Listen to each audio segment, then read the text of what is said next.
Welcome back to another technical deep dive here in the debug zone.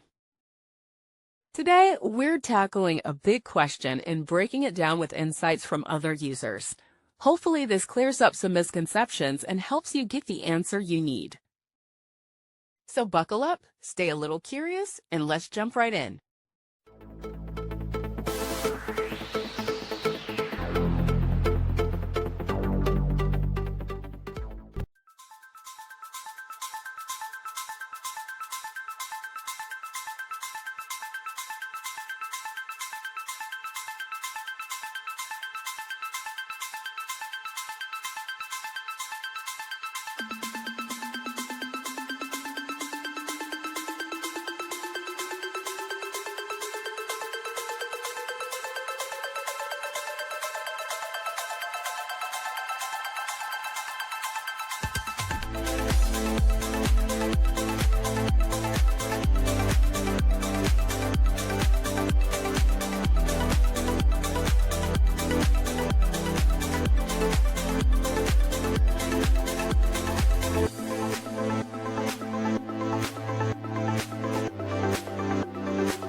And that's a wrap.